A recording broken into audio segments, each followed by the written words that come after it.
Okay, so we were talking about these Mustangs, and when we finished up, and it's just this previous clip there, I told you that we'd all done, me and this friend of mine, Robert, and a third party, not the guy that bought the coupe from him, but a third party, mystery third party, had been doing a bunch of horse trading.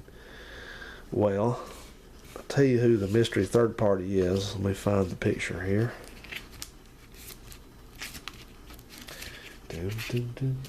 Have to sort through my pictures. I'll let you look at the floor there for a little bit. Nope, not there, not there. Where is it? We'll pause you. Okay, I shuffled my pictures. Now here is the third mystery third party that had Mustangs at that point. Can you guess who it is? I'm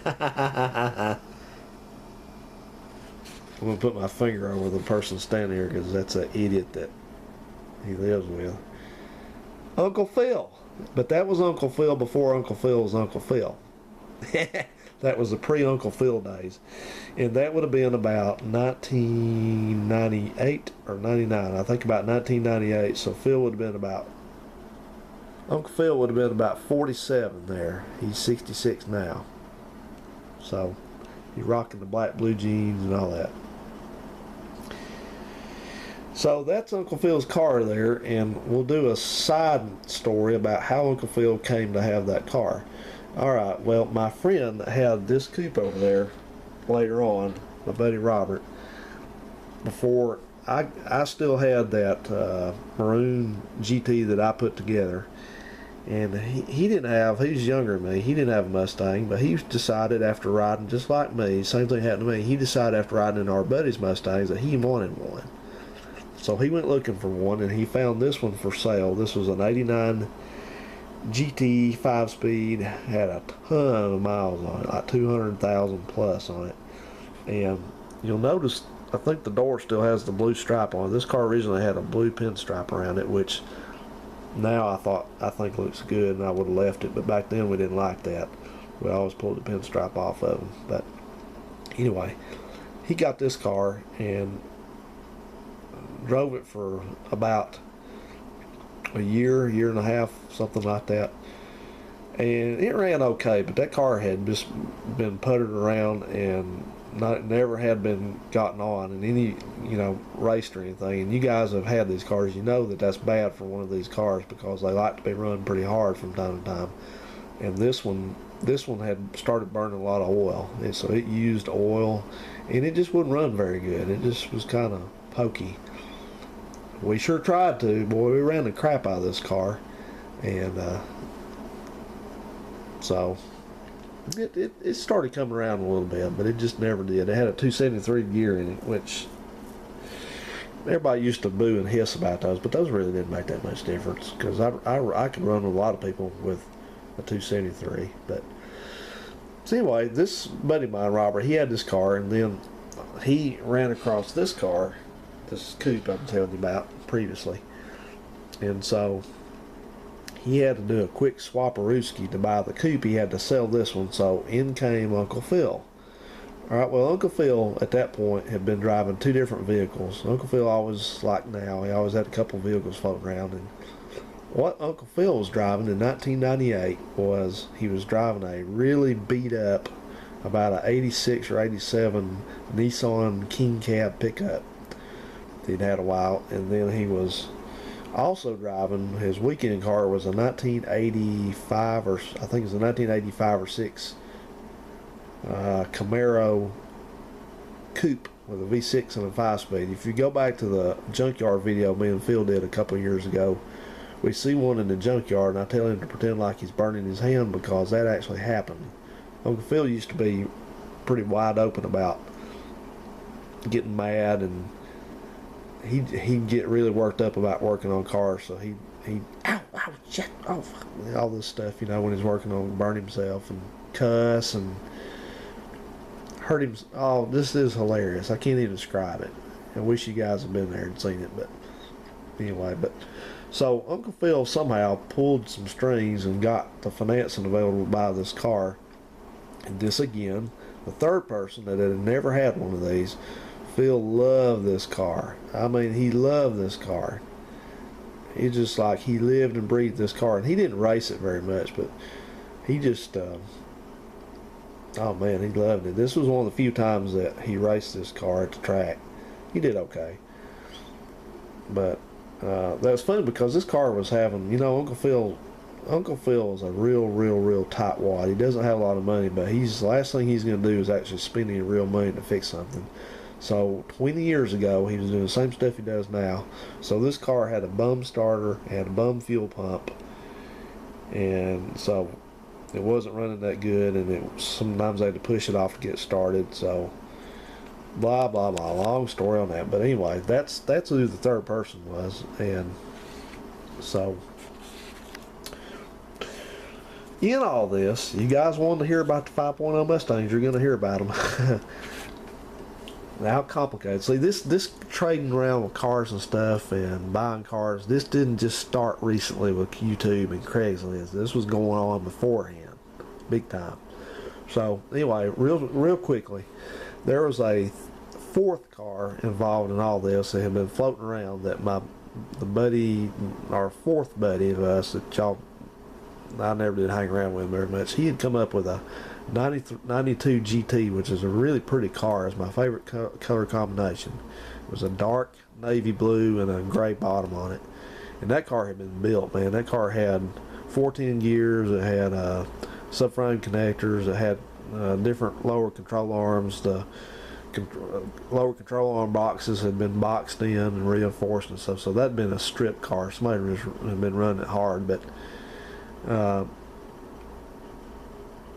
I'm not sure what happened. I think he had an engine transmission in it because I drove it. Man, boy, that car was hard to drive. It had a heavy duty shifter in it and a heavy duty clutch, and it was just, I think they bypassed the power steering, or it had a manual rack or something on it. But man, that car it was a chore to drive it. So anyway, during all this stuff, I ended up, when our coupe got stolen, I ended up out of a Mustang. So the first thing I did is I went and bought another 86 coupe like the one I had years before, except it's black and it was automatic and it was even slower than the first one. But I drove it around. I just wanted one to ride around in, so I drove it for a while. And I know what it was. I ended up with that. That was part of the trade for that coupe with no engine. Like a fourth guy that had the blue and silver GT, he traded me it for the coupe with that also didn't have an engine. One got stolen. So anyway, we did all kinds of horse trading. So I ended up with that black 4-cylinder coupe, the 4-cylinder A6, and I ended up with that body, a 92 GT body, which I never did anything with. I let it sit. And then somehow or another, this is crazy, isn't it? Somehow or another, Uncle Phil and I worked a trade out. Uncle Phil, nobody really liked this car because it just had some problems and just didn't run that good. So Uncle Phil was looking for a more high performance car, so I sold him on that blue and silver GT. I said, all you gotta do is put an engine in it. And so I traded him both those cars for this running GT, and he drove the black car for a while, the 4-cylinder, and then we put an engine transmission in that blue car GT and got it up and running. He drove it for a while, and then he got out of Mustangs after that. That was the last one for him. So I had this car. I hope y'all been able to follow all this. I had this car, and I drove it a while, and I ended up, I got tired of using so much oil. I couldn't figure out what in the world was wrong with this engine to be drinking oil like it was. So I figured that it had to be either intake gasket was bad on one side or the other, or something it was wrong in the heads, because you could you could go down the mountain and then goose it at the bottom and it'd put out a cloud of smoke behind you. So I knew it was sucking in oil. That's probably what was wrong with it.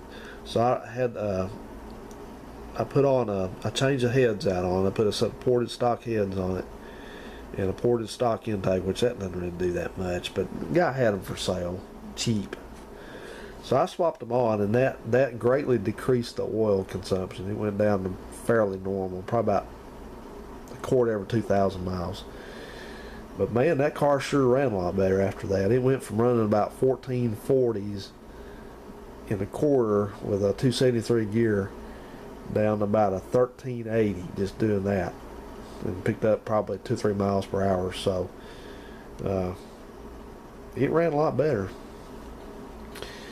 But there again, you know, it was, I don't know, it was just one of those cars that just never really felt right to anybody, and it didn't feel right to me, and I wasn't crazy about it. So I sold it to this guy. I actually traded it to this guy from up north, up in Indiana, for a 1993 Thunderbird 5.0 LX, I think it was.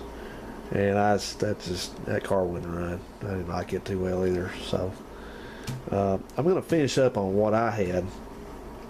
Phil got out of him. The other guy, my friend Robert, kept his coupe. And I bought, notwithstanding, I bought a Junker 5.0 later on, which I never kept and never really drove. Then I bought that V6, which I didn't like, later on.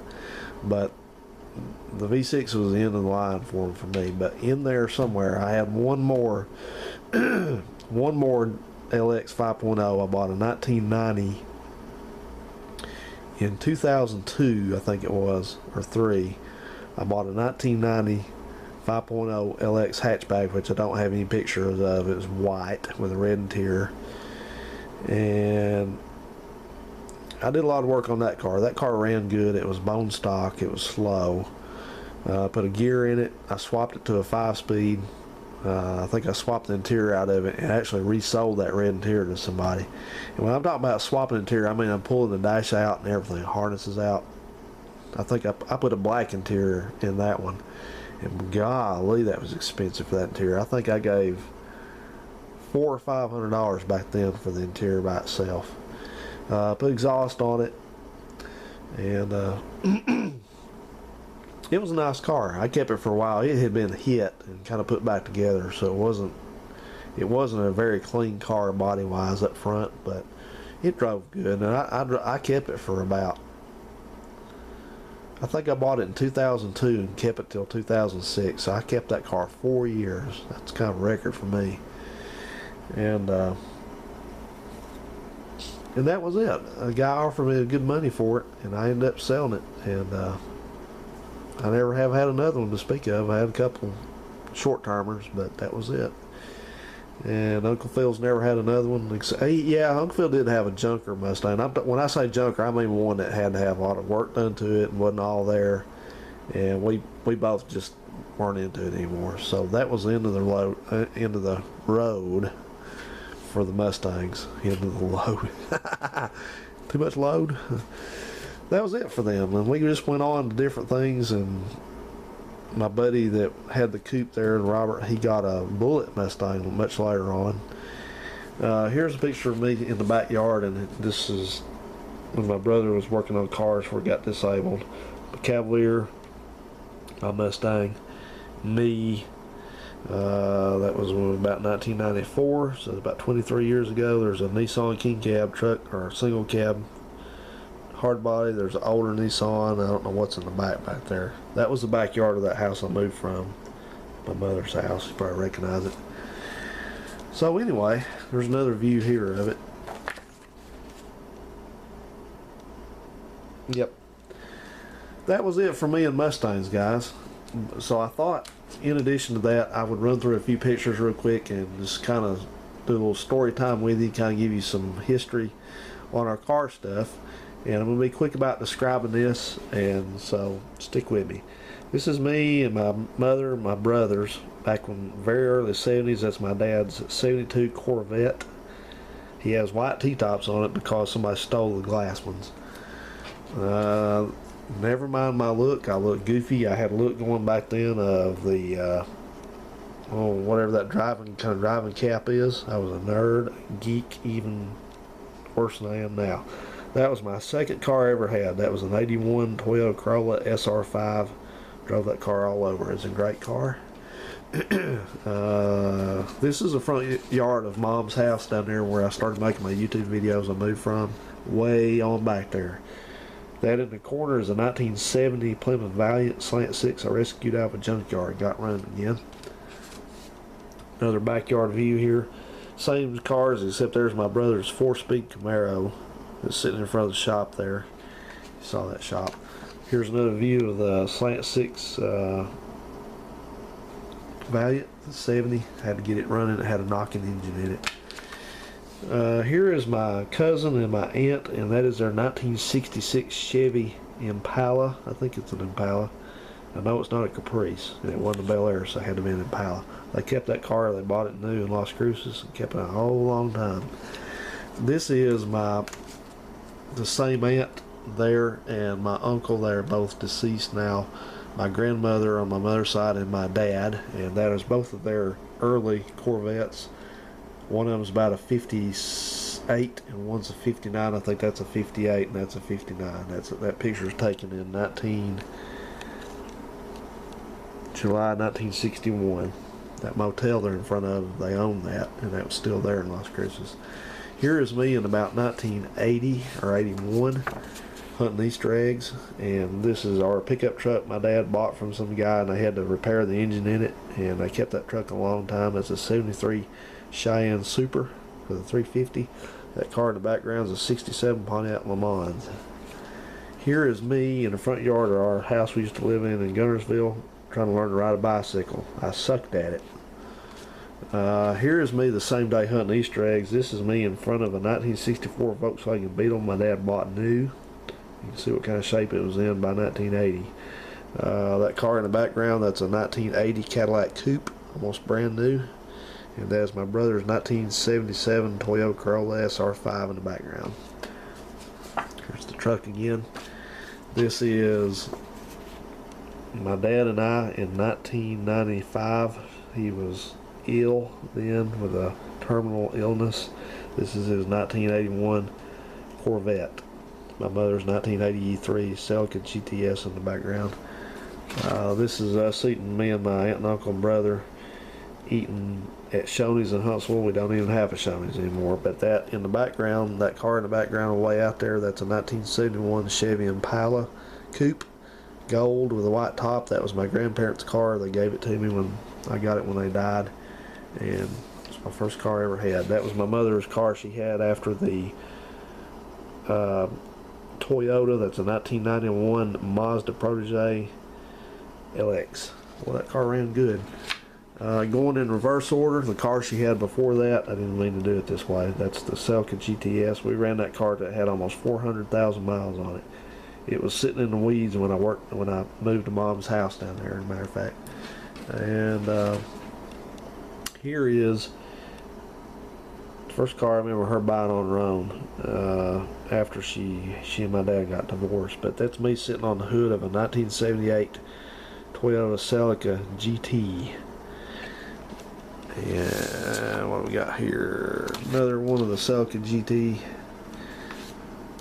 Another one of the Celica GT. That's at Huntsville Speedway. That Speedway's still there. Random pictures. Those culled those out. They weren't that good. So I want to show you guys something funny. Not only do I look hilarious as a kid, but I want to prove to you that I never throw anything away, hardly. Alright then, you see that goofy kid right there in 1986 wearing that goofy railroad hat? I used to be big into riding railroad trains too. I still am, actually. I just don't get much time to do it. Well, I'm telling you, I never throw anything away. See you guys. Thanks so much for watching. Hope you enjoyed this story time about Mustangs and all other cars. Thanks. See ya.